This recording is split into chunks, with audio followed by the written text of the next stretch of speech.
जिंदापाल गुरसेन पाल महाविद्यालय की इस ऑनलाइन कक्षा में हम पुनः आप सभी छात्र छात्राओं का स्वागत करते हैं। प्यारे बच्चों,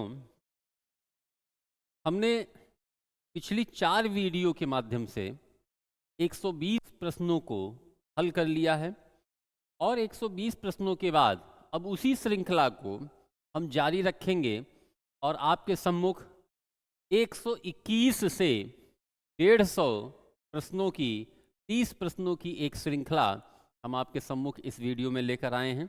अपेक्षा करते हैं कि हमारे पिछले वीडियो से आपने कुछ सीखा जरूर होगा। चलिए हम अपना ये प्रश्नों की श्रृंखला का 5वां अध्याय शुरू कर रहे हैं। इसमें भी 120 121 से लेकर के 150 प्रश्न संख्या तक दिया हुआ है और 30 प्रश्न इस श्रृंखला में भी हैं। देखिए 121वां प्रश्न है आपके इस स्मार्ट बोर्ड पर कि आपकी कक्षा के कुछ छात्र अति मेधावी हैं, आप उन्हें किस प्रकार से पढ़ाएंगे। ठीक है, आपकी कक्षा में कुछ छात्र अति मेधावी हैं, आप उन्हें किस तरह से पढ़ाएंगे। आप कक्षा के साथ पढ़ाएंगे, ए विकल्प कक्षा के साथ पढ़ाएंगे, या उच्च कक्षा के साथ पढ़ाएंगे, या समृद्धिकरण कार्यक्रमों के द्वारा पढ़ाएंगे, या जब वे चाहे तब पढ़ाएंगे। ठीक है, तो इसमें विकल्प आपका सही होगा, समृद्धिकरण कार्यक्रमों के द्वारा आप उन्हें पढ़ाएंगे। ठीक है, तो इसमें सी विकल्प आपका सही हो गया। अब 122वां प्रश्न कह रहा है कि नैदानिक परीक्षा का मुख्य उद्देश्य क्या है। नैदानिक परीक्षा का मुख्य उद्देश्य क्या है। ठीक है, कक्षा में प्रदर्शन के दौरान सामान्य कमजोर क्षेत्र में चिन्हित करना, या उपचारात्मक कार्यक्रम के विशेष प्रकृति की आवश्यकता, या एकेडमिक कठिनाइयों के कारणों का पता लगाना, या छात्र की कठिनाइयों की विशेष प्रकृति को जानना। ठीक है, नैदानिक परीक्षा का मुख्य उद्देश्य होता है बच्चों एकेडमिक कठिनाइयों का पता लगाना। किसका होता है? एकेडमिक कठिनाइयों का पता लगाना, इसलिए इसमें विकल्प सी सही होगा। 122 प्रश्न आपके हो गए। अब 123वां प्रश्न है आपके सम्मुख। 123वां प्रश्न कह रहा है, क्या कह रहा है? विशेष शिक्षा संबंधित है। विशेष शिक्षा संबंधित है और 4 विकल्प दे दिया। विशेष शिक्षा किससे संबंधित है? मेधावी छात्र छात्राओं के लिए शिक्षा से, कम योग्य शिक्षार्थियों के शैक्षिक कार्यक्रम से, या शिक्षकों के लिए प्रशिक्षण कार्यक्रम से, या इनमें से कोई नहीं। विशेष शिक्षा का संबंध किससे है? तो विशेष शिक्षा का जो संबंध होता है वह होता है मेधावी छात्र छात्राओं के लिए शिक्षा से। तो इसमें कौन सा विकल्प सही हो गया? ए विकल्प आपका सही हो गया। ठीक है, मेधावी छात्र छात्राओं के लिए शिक्षा से इसका संबंध होता है। ठीक है, रचनात्मक लेख का आयोजन होना चाहिए। रचनात्मक लेख का आयोजन होना चाहिए। 124वां प्रश्न आपके सम्मुख ये रहा। रचनात्मक लेख का आयोजन होना चाहिए। किसके लिए होना चाहिए? केवल उन छात्रों के लिए जो कक्षा स्तर पर पढ़ते हैं, केवल उन छात्रों के लिए जो लंबे वाक्य को लिख सकते हैं, केवल उन छात्रों के लिए जो समाचार पत्र के लिए लिखना चाहते हैं, या इनमें से सभी। ठीक है, तो प्यारे बच्चों इसमें उत्तर आपका डी विकल्प सही हो जाएगा। इनमें से सभी छात्रों के लिए जरूरी है। ठीक है, जो कक्षा स्तर पर पढ़ते हैं उनके लिए भी जरूरी है, जो लंबे वाक्यों को लिख सकते हैं उनके लिए भी जरूरी है, और जो समाचार पत्र के लिए लिखना चाहते हैं, आगे चलकर पत्रकार बनना चाहते हैं, उनके लिए भी रचनात्मक लेख का आयोजन होना चाहिए। तो यहाँ से विकल्प आपका डी सही हो जाएगा। ठीक है, सभी छात्रों के लिए रचनात्मक लेख का आयोजन होना चाहिए। तो 124 प्रश्न आपके हो गए यहाँ से। अब हम 125वें प्रश्न की तरफ बढ़ेंगे। 125वां प्रश्न क्या है आपके स्मार्ट बोर्ड पर? वो भी दिख रहा है। ठीक है, 125वां प्रश्न है आपके स्मार्ट बोर्ड पर कि संज्ञानात्मक विकास का अर्थ है। संज्ञानात्मक विकास का अर्थ है अभियोगिता का विकास, पहला विकल्प अभियोगिता का विकास। दूसरा है विकलांग बच्चों का विकास, विकलांग बच्चे का विकास, या शारीरिक कौशल का विकास, या व्यक्तिगत विकास। चार विकल्प आपके सम्मुख दिए हैं। तो हमने जब संज्ञानात्मक विकास आपको पढ़ाया था तो हमने कहा था कि अभियोग्यताओं का विकास ही संज्ञानात्मक विकास कहलाता है। ठीक है, हमने क्या कहा था? अभियोग्यताओं का विकास ही संज्ञानात्मक विकास कहलाता है। ठीक है, तो ए विकल्प आपका यहां से सही हो जाएगा। अब हम चलते हैं 126वें प्रश्न की तरफ। 126वां प्रश्न आपके श्यामपट पर दिख रहा है कि एक मेधावी छात्र अध्ययन में बेहतर उपलब्धि हासिल नहीं कर पा रहा है, शिक्षक को निम्न में से उसके लिए कौन सी गतिविधि अपनानी चाहिए? ठीक है, प्रश्न को एक बार ध्यान से पढ़ लीजिए। एक बार प्रश्न को पढ़ना चाहिए, दो बार प्रश्न को पढ़ना चाहिए, तीसरी बार थोड़ा थोड़ा प्रश्न अपने आप समझ में आने लगता है। ठीक है, तो एक बार प्रश्न को आप फिर से पढ़ लीजिए कि एक मेधावी छात्र अध्ययन में बेहतर उपलब्धि हासिल नहीं कर पा रहा है, शिक्षक को निम्न में से उसके लिए कौन सी गतिविधि अपनानी चाहिए? ठीक है, तो चार गतिविधियां यहां पर दी हुई हैं। उसके बेहतर प्रदर्शन की प्रतिज्ञा कर लेनी चाहिए। ठीक है, उसकी कम उपलब्धि के कारण का पता लगाना चाहिए, उसे परीक्षा में कृपांक दे देना चाहिए। कृपांक मतलब अपनी दया से उसको पास कर देना, ये कृपांक कहलाता है। तो उसे परीक्षा में कृपांक दे देना। उसके अभिभावक से कहना कि वह उसे स्कूल से निकाल ले। इसमें कौन सा विकल्प सबसे सटीक लग रहा है? कौन सी गतिविधि एक शिक्षक को अपनानी चाहिए? तो उसमें होना चाहिए कि उसकी कम उपलब्धि के कारण का पता लगाना ही शिक्षक की महत्वपूर्ण गतिविधि है। तो शिक्षक को निम्न में से कौन सी गतिविधि अपनानी चाहिए? उसकी कम उपलब्धि के कारण का पता लगाना, ये उसे शिक्षक को करना चाहिए। 127वां प्रश्न है आपके श्यामपट पर। 127वां प्रश्न है आपके श्यामपट पर। 127वां प्रश्न क्या कह रहा है कि विद्यार्थियों को विद्यालय में खेलना क्यों आवश्यक है? खेलना क्यों आवश्यक है? ठीक है, विद्यार्थियों को विद्यालय में खेलना क्यों आवश्यक है? उन्हें शारीरिक, पहला विकल्प, उन्हें शारीरिक रूप से सक्षम बनाया जाए। ठीक है, वह शिक्षकों के लिए काम आसान करेगा, समय बिताने में सहायक होगा, सहयोग और संतुलन पर विकास। 127वां प्रश्न आपका कह रहा है कि विद्यार्थियों को विद्यालय में खेलना क्यों आवश्यक है? शारीरिक रूप से सशक्त बनाया जाए, कि शिक्षकों का काम आसान हो जाएगा, कि समय बिताने के लिए सहायक होगा, कि सहयोग और संतुलन का विकास करेगा। तो सबसे अच्छा विकल्प इसमें है सहयोग और संतुलन का विकास। अगर हम विद्यालय में खिलाते हैं बच्चों को, तो बच्चों के अंदर सहयोग और संतुलन का विकास ही होगा। तो इसलिए इसमें चौथा विकल्प आपका सही होगा। 128वां प्रश्न है आपके सम्मुख कि आपको अपनी कक्षा में 2 मंद बुद्धि वाले बच्चों को बैठाने के लिए बोला गया, आप करेंगे? आप क्या करेंगे? अगर किसी प्रिंसिपल ने कह दिया कि ये 2 मंद बच्चे हैं, आप अपनी कक्षा में इनको पढ़ाइए, ठीक, तब आप क्या करेंगे? या मैनेजमेंट ने कह दिया कि आपको अपनी कक्षा में 2 मंद बुद्धि वाले बच्चों को बैठाना है, तो आप क्या करेंगे? यही प्रश्न है, आप क्या करेंगे? इस तरह के प्रश्न सीटेट में खूब पूछे जाते हैं। जिस तरह के प्रश्न मैं यहाँ पर लेकर आया हूँ, इस तरह के प्रश्न सीटेट की परीक्षाओं में खूब पूछे जाते हैं। तो उसके दृष्टिकोण से ये भी आपके लिए महत्वपूर्ण है। ठीक है, आपको अपनी कक्षा में 2 मंद बुद्धि वाले बच्चों को बैठाने के लिए बोला गया, आप क्या करेंगे? उन्हें अपने विद्यार्थियों के रूप में ग्रहण करने से इनकार कर देंगे? ये तो एकदम गलत है, इनकार हमको नहीं करना है। प्रधानाध्यापक को उन्हें किसी और कक्षा में जो मंद बुद्धि वाले बालकों के लिए विशेष रूप से चिन्हित हैं में बैठाने के लिए बोलेंगे। अरे भाई, जब आपकी कक्षा में बैठाने के लिए प्रिंसिपल ने बोला है, तो आप प्रिंसिपल को क्यों जो है कहेंगे किसी विशिष्ट कक्षा में उनको पढ़ाइए? तो ये विकल्प भी गलत है ना।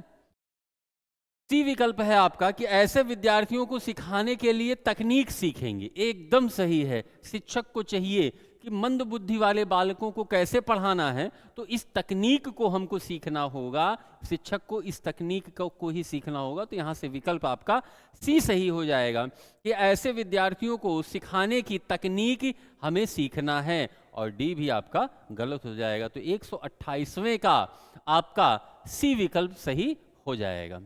अब अगले प्रश्न की तरफ हम चलते हैं। 129वां प्रश्न है आपके स्मार्ट बोर्ड पर। 129वां प्रश्न है आपके स्मार्ट बोर्ड पर।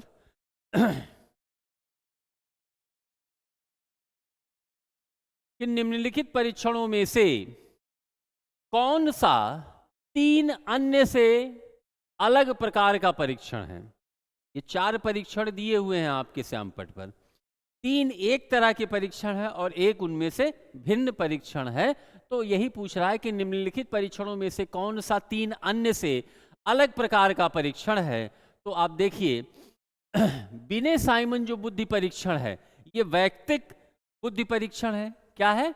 वैयक्तिक बुद्धि परीक्षण है। भाटिया बैटरी बुद्धि परीक्षण, ये भी वैयक्तिक बुद्धि परीक्षण का उदाहरण है। ठीक है। मैरिल और पामर का बुद्धि परीक्षण, मैरिल पामर का बुद्धि परीक्षण, ये भी वैयक्तिक बुद्धि परीक्षण है।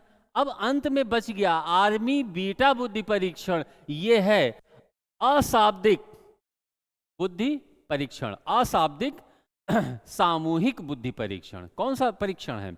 आर्मी बीटा परीक्षण, अशाब्दिक सामूहिक बुद्धि परीक्षण है। तो ये इन तीनों से भिन्न है, इसलिए इसको जो है हम ये विकल्प आपका इस प्रश्न में सही होगा।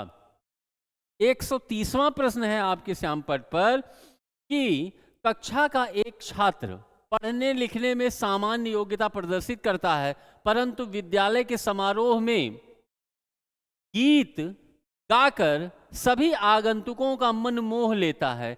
यह छात्र किस प्रकार की बुद्धि का उदाहरण प्रस्तुत करता है? ठीक है, प्रश्न को फिर से पढ़ लीजिए कि एक कक्षा का एक छात्र पढ़ने लिखने में सामान्य योग्यता प्रदर्शित करता है, परंतु विद्यालय के समारोह में गीत गाकर सभी आगंतुकों का मन मोह लेता है। यह छात्र किस प्रकार की बुद्धि का उदाहरण प्रस्तुत करेगा? ठीक है, क्या शारीरिक गतिक बुद्धि का उदाहरण प्रस्तुत करेगा? नहीं, इस बुद्धि का नहीं करेगा। तार्किक गणित बुद्धि का, ये भी गलत है। ठीक है, और व्यक्तिगत अन्य बुद्धि का, ये भी गलत है। इसमें होगा विकल्प डी सही, सांगीतिक बुद्धि का उदाहरण वो प्रस्तुत करेगा। ठीक है, तो 130वें का भी डी आपका सही हो जाएगा। 131वें प्रश्न की तरफ हम चलेंगे। डियर बर्न के अनुसार बुद्धि सीखने डैश डैश डैश से लाभ उठाने की क्षमता है। डियर बर्न ने क्या कहा कि बुद्धि सीखने या डैश डैश डैश से लाभ उठाने की क्षमता है। ठीक है, तो क्या है? शिक्षा से लाभ उठाने की क्षमता है, कि अनुभव से लाभ उठाने की क्षमता है, ठीक है, कि सहपाठियों से जो है लाभ उठाने की क्षमता है, कि प्रमाण पत्रों से लाभ उठाने की क्षमता है। ठीक है, तो आप देखिए डियर बर्न की परिभाषा आप पढ़िएगा। बुद्धि की उन्होंने क्या परिभाषा दी थी कि बुद्धि सीखने या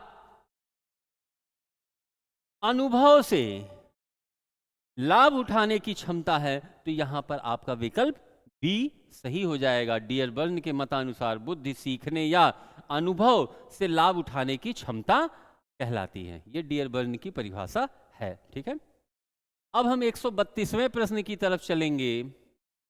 132वां प्रश्न है आपके श्यामपट पर कि बुडरो एक शिक्षा शास्त्री थे। ठीक है, बुडरो के मतानुसार बुद्धि डैश डैश डैश का अर्जन करने की क्षमता है। ठीक है, बुडरो के मतानुसार बुद्धि डैश डैश डैश का अर्जन करने की क्षमता है। शिक्षा का अर्जन करने की क्षमता है, कि सीखने की योग्यता का अर्जन करने की क्षमता है, कि अनुभव का अर्जन करने की क्षमता है, कि ज्ञान का अर्जन करने की क्षमता है। बुडरो ने कहा कि बुद्धि ज्ञान का अर्जन करने की क्षमता होती है। बुद्धि क्या है? ज्ञान का अर्जन करने की क्षमता होती है। तो यहां से विकल्प आपका डी सही हो जाएगा। 133वां प्रश्न है। 133वां प्रश्न आपके श्यामपट पर है कि 135 में मुरे और मार्गन द्वारा निर्मित प्रासंगिक बोध परीक्षण संबंधित है। ठीक है। 1935 में मुरे और मॉर्गन ने के द्वारा निर्मित प्रासंगिक बोध परीक्षण संबंधित है, किससे संबंधित है? व्यक्तिगत परीक्षण से संबंधित है कि बुद्धि परीक्षण से संबंधित है कि उपलब्ध परीक्षण से संबंधित है, ठीक है, कि सृजनात्मक परीक्षण से संबंधित है? तो प्यारे बच्चों, जो मुरे और मॉर्गन द्वारा प्रासंगिक बोध परीक्षण दिया गया है वह किससे संबंधित है? वह व्यक्तिगत परीक्षण से संबंधित है। किससे संबंधित है? व्यक्तिगत परीक्षण से संबंधित है, ठीक है।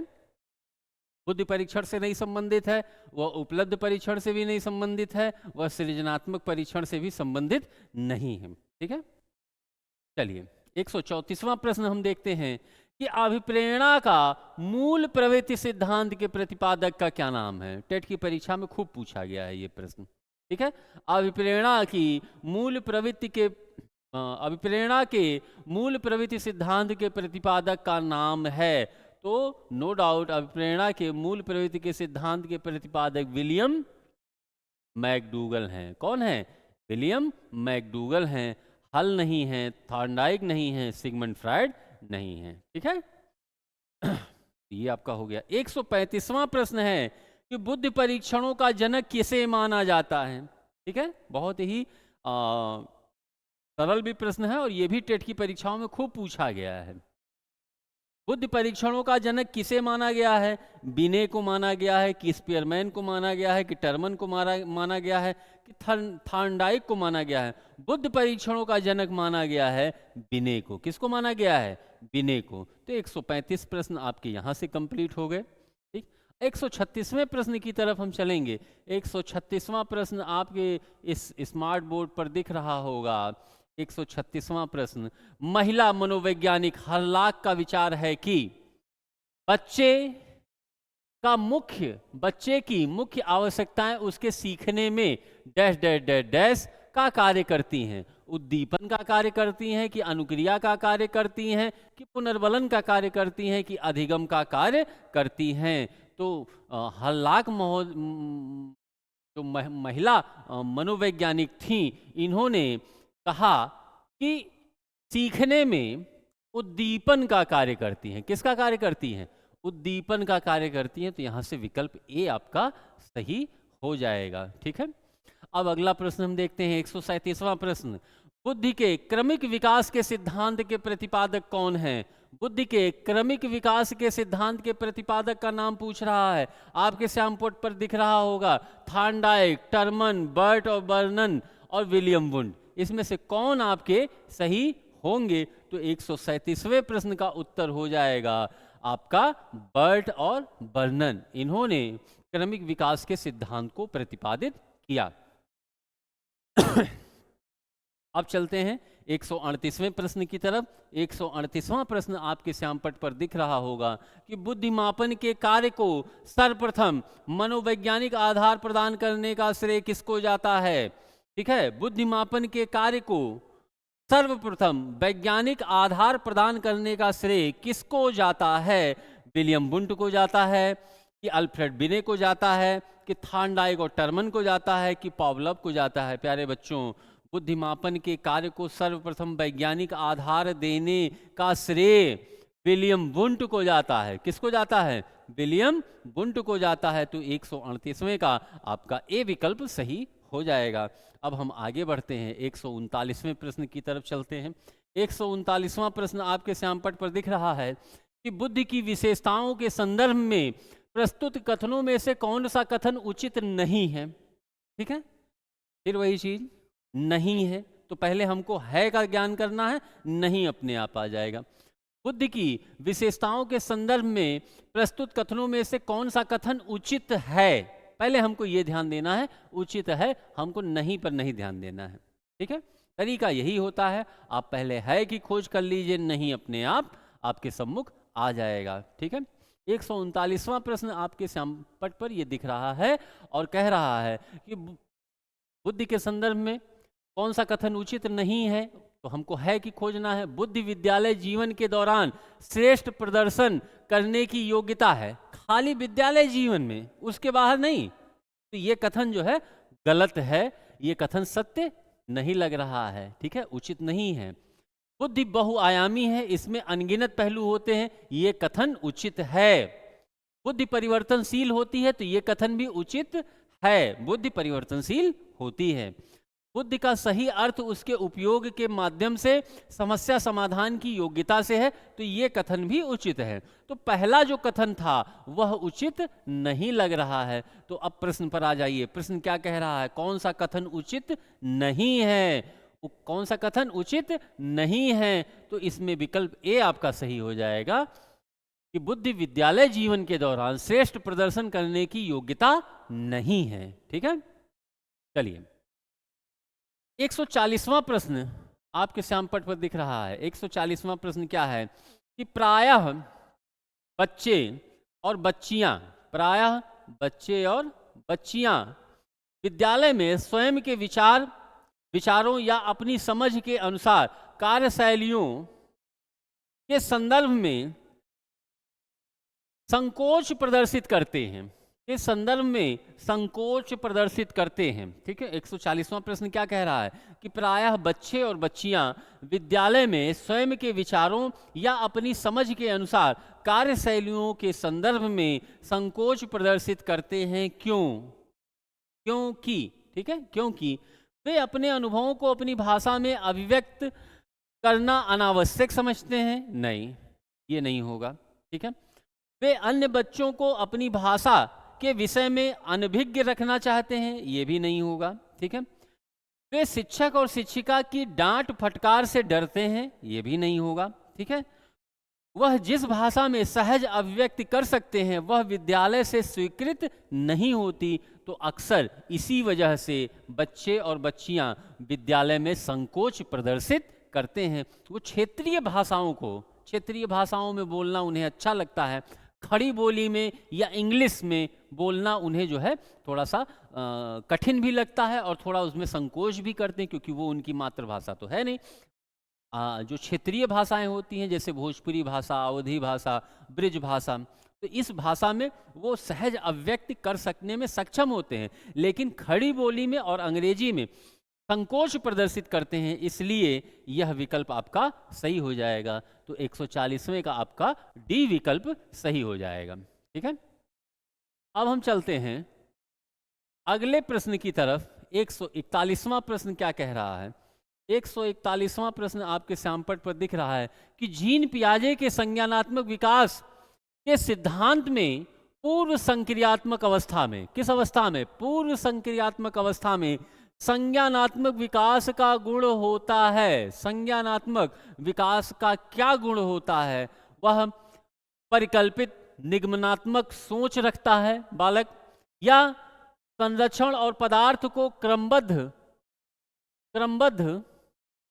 करने की क्षमता रखता है, या अमूर्त सोच का विकास होता है, या विचार या सोच में केंद्रीकरण। ठीक है, संज्ञानात्मक विकास का मुख्य गुण होता है, क्या होता है? हमने आपको पढ़ाया था कि पूर्व संक्रियात्मक अवस्था में बच्चों में अमूर्त सोच का विकास होता है। किसका सोच का विकास होता है? अमूर्त सोच का विकास होता है। तो यहाँ से विकल्प आपका सी सही हो जाएगा। बच्चों में परिकल्पित निगमनात्मक सोच का विकास नहीं होता, बच्चों में संरक्षण और पदार्थ को क्रमबद्ध करने की क्षमता नहीं होती, बच्चों में विचार और सोच में केंद्रीकरण की क्षमता उनमें नहीं होती। बच्चों में अगर होती है संज्ञानात्मक विकास पूर्व संक्रियात्मक अवस्था में, तो होता है अमूर्त सोच का विकास। ठीक है, अमूर्त चिंतन का विकास। ठीक है, तो चलिए ये चीज आपकी 141वें का आपका सी विकल्प यहां से सही हो गया। अब चलते हैं हम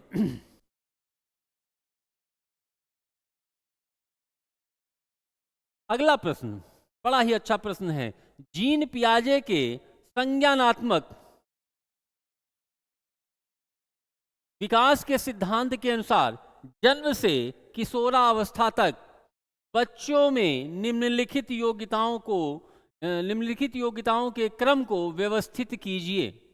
ठीक है, जन्म से लेकर के, क्या कह रहा है? जन्म से लेकर के किशोरावस्था तक बच्चों में कौन कौन सी योग्यताएं विकसित होती हैं। ठीक है, क्रमबद्ध तरीके से। ठीक है, क्या बच्चे में पहले मूर्त, अमूर्त और सांवेदिक जो योग्यता होती है उसका विकास होता है शैशवावस्था से। जैसे अवस्थाएं 3 पढ़ते हैं, शैशवावस्था होती है, शैशवावस्था,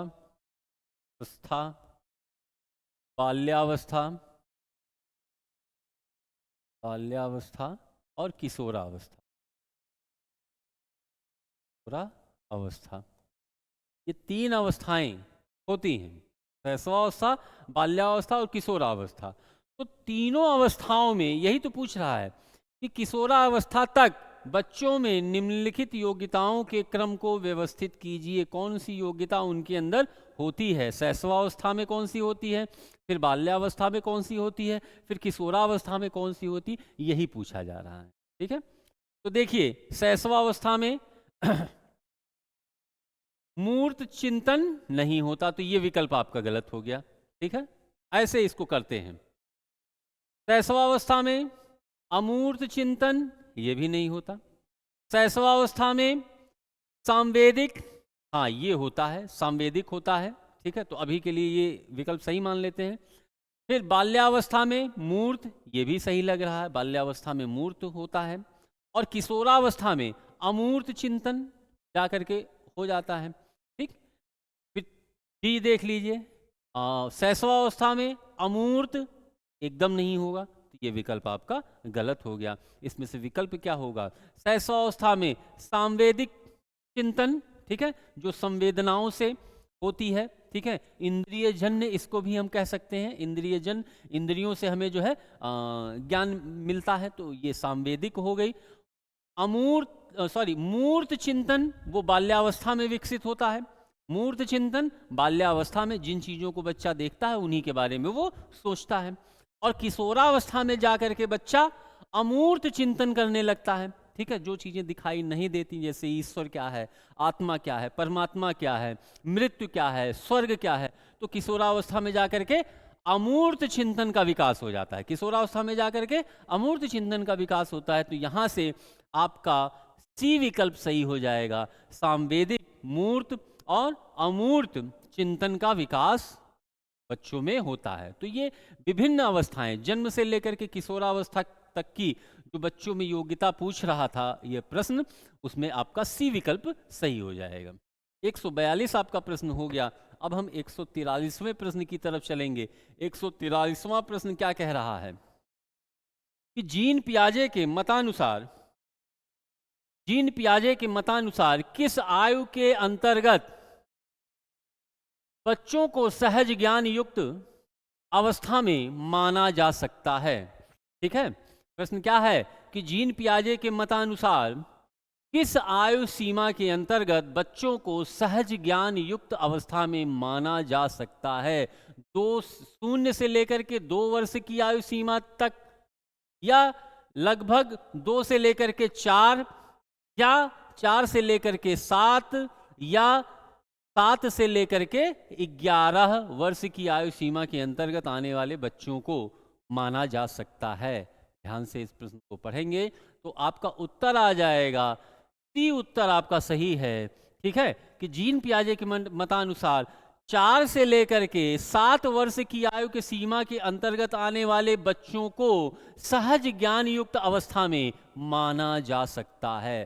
सहज ज्ञान युक्त अवस्था, ठीक है, जिसमें बच्चा ज्ञान को प्राप्त करना प्रारंभ कर देता है, तो वही सहज ज्ञान युक्त अवस्था होती है। तो ये 4 से लेकर के 7 वर्ष की जो अवस्था होती है सहज ज्ञान युक्त अवस्था कहलाती है।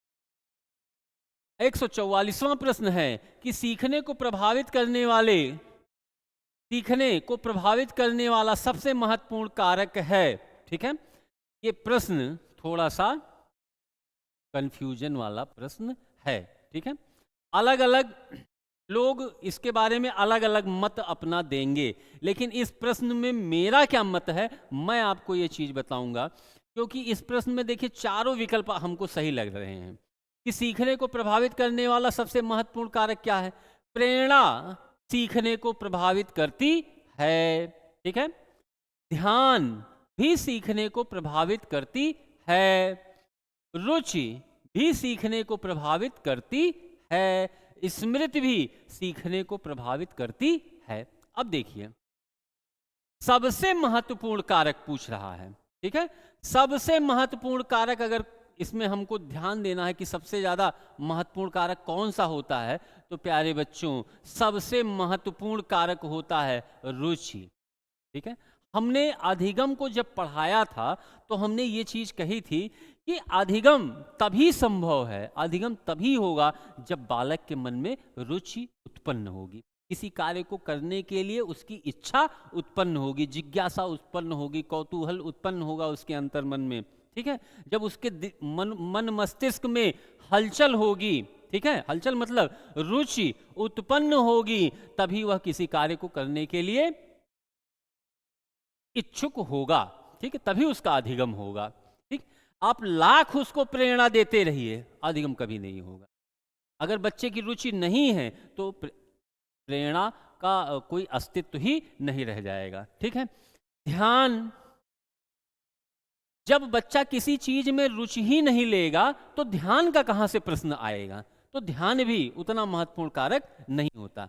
स्मृति, ठीक, जब तक बच्चा रुचि से, अपनी इच्छा से किसी चीज को सीखेगा नहीं तो उसकी स्मृति कैसे बढ़ेगी, बढ़ेगी कभी भी स्मृति नहीं बढ़ेगी। तो सबसे महत्वपूर्ण कारक होता है आपका रुचि, ठीक है।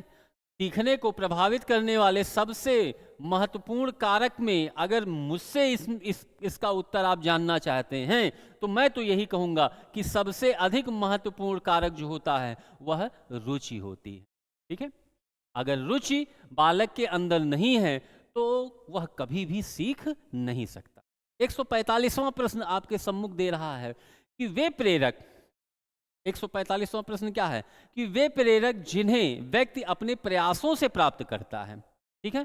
देखिए, प्रेरक हमने पढ़ाए थे तो हमने कहा था प्रेरक दो प्रकार का होता है, एक होता है अर्जित प्रेरक, ठीक है, और एक होता है प्रदत्त प्रेरक। प्रदत्त प्रेरक वे प्रेरक होते हैं जो हमें ईश्वर से पैदा होते ही हमको मिल जाते हैं, ईश्वरीय होते हैं, प्राकृतिक होते हैं, ठीक है। तो वो